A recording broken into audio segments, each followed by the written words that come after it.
নমস্কার, Ramakrishna TV YouTube চ্যানেলের পক্ষ থেকে সকল মা, বাবা, দাদু, দিদা, ঠাকুমা, ঠাকুর দাদাদের জানাই অনেক অনেক ভালোবাসা, প্রীতি ও আন্তরিক শুভেচ্ছা।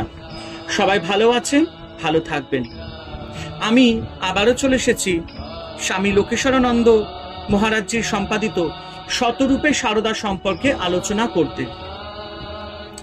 আজকে আমরা আলোচনা করব শ্রীমা পঞ্চশিখার আলোকে থেকে চতুর্থ শিখা।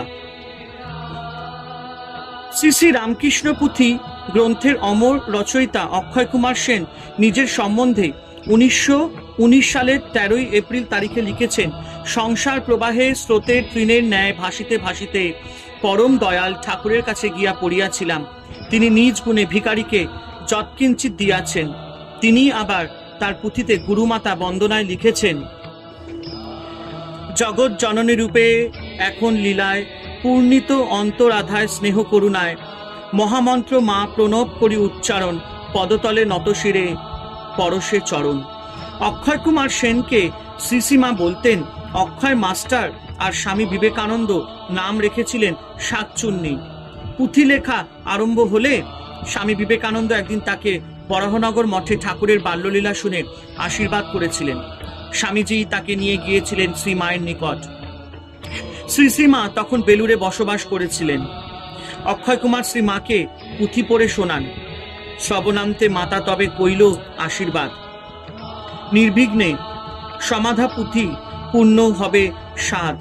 শ্রী মায়ের শ্রী চরণাশ্রয় লাভ করে অক্ষয় কুমার তার সঙ্গে ঠাকুরের লীলালোচনা করিতে লাগিলেন।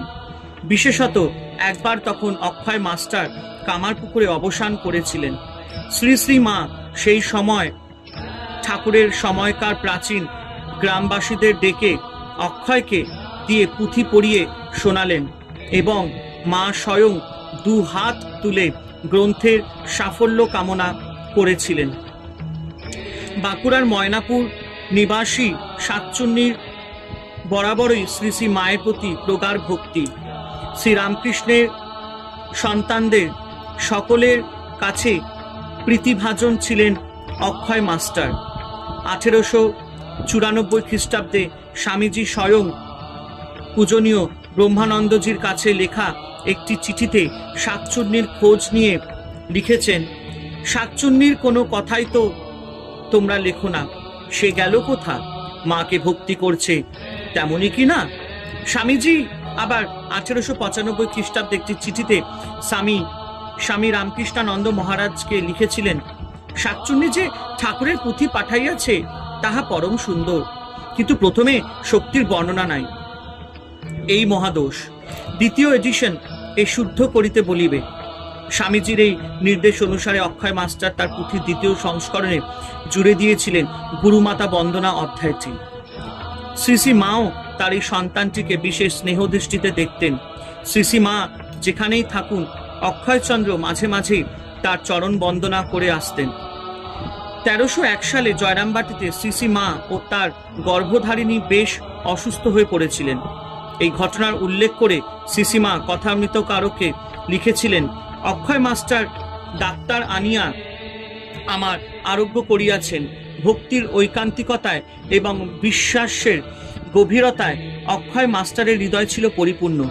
একদিন অক্ষয় মাস্টার শ্রী মায়ের নিকট এসে মা বলে ডাকতে শ্রী মা উত্তর দিলেন, হ্যাঁ বাবা। অক্ষয় মাস্টার বললেন, মা, আমি বললুম মা, আর তুমি বললে হ্যাঁ, আর কিসের ভয়।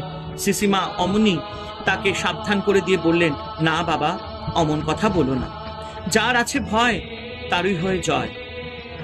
দারিদ্র ও সাংসারিক নানা জ্বালা যন্ত্রণায় নিপীড়িত অক্ষয় মাস্টার প্রাক্তনের অনিবার্য অনুশাসনে জাগতিক সুখ বেশি পাননি এই জীবনে। তবু মাঝে মাঝেই দেখা যেত ছোট একখানি ধুতি পরে দীর্ঘ একটি লাঠি নিয়ে খালি পায়ে অক্ষয় মাস্টার আসছেন জয়রামবাটিতে শ্রী মায়ের কাছে। সমস্তকে বহন করে নিয়ে আসছেন নানাবিধ দ্রব্য সামগ্রী। শোনা যায় শ্রী মাকে প্রণাম করে অক্ষয় মাস্টার বৃদ্ধ বয়সে রোগ ও পারিবারিক অশান্তি থেকে মুক্তি লাভের জন্য আকুল প্রার্থনা করতেন। শ্রী মা তাকে সান্ত্বনা দিতেন। একদিন শ্রী মা আঙুল দেখিয়ে বলেছিলেন, তোমার শেষ বয়সে একটু ভোগ আছে, অসহ্য হাঁপানি রোগে পীড়িত অক্ষয় মাস্টার ওই কথার উল্লেখ করে বলতেন, সেই একটুকুতেই যা যন্ত্রণা। তিনি যদি আঙুলটা আর একটু লম্বা দেখাতেন তবে এ শরীরে আর সহ্য হতো না। তিনি 1919 সালের 8ই জুলাই তারিখে একটি চিঠিতে লিখেছিলেন, শেষ জীবনে বড়ই কষ্ট পাইলাম, কষ্ট তার চন্দনের ন্যায় অঙ্গরাগ মনে করা উচিত ছিল, কিন্তু তা পারিলাম না। কষ্টের সঙ্গে ঈশ্বর চিন্তায় উন্নতির পথ। কিন্তু তা সত্ত্বেও অক্ষয় মাস্টারের মনের গভীরে একটি অভিমান বরাবরই ছিল এবং রচনার মধ্যেও তার কিছু কিছু প্রকাশ পেয়েছে। তিনি পুঁথিতে লিখেছেন, এক মর্মভেদী দুঃখ বড় বাজে প্রাণে, কেন এত দুঃখ হেন মাতা বিদ্যা মানে। স্মরিলে দুঃখের কথা ফেটে যায় ছাতি, সিংহের শাবক খাই শিয়ালের লাথি।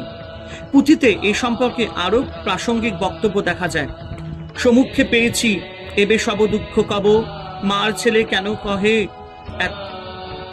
এতেব সহিব।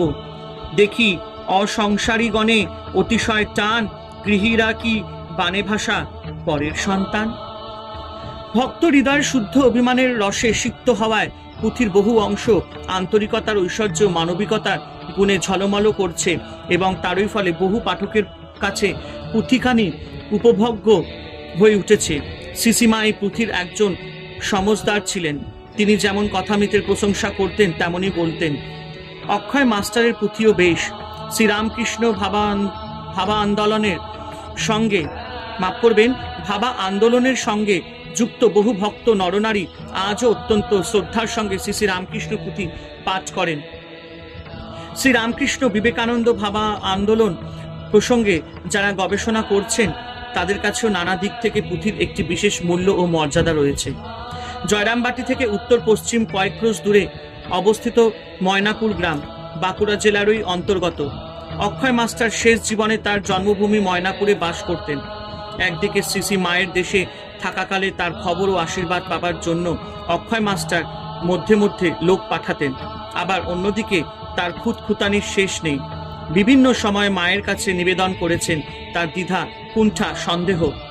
একবার শ্রী মা তাকে তার চিঠির উত্তরে লিখেছিলেন, আমার আপনার পর কেউ নাই, সকলেই সমান, আমার মনের মধ্যে কিছুই দুই দুই নাই।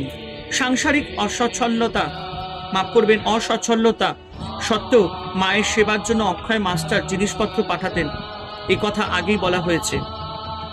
ময়নাপুর অঞ্চলের প্রসিদ্ধ বৈশা ঘিও কখনো কখনো মাকে পাঠাতেন।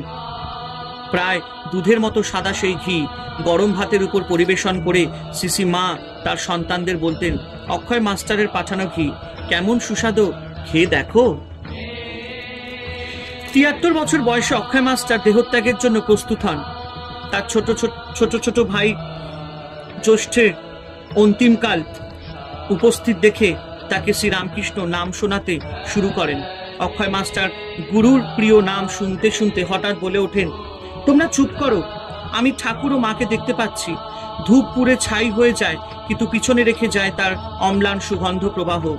অক্ষয় মাস্টার কবে চলে গেছেন তার নশ্বর দেহটি রেখে এই মর্তের মাটিতে, কিন্তু তার জীবন সাধনা আজও ছড়িয়ে দিচ্ছে ধূপারতির মধুর গন্ধরাশি।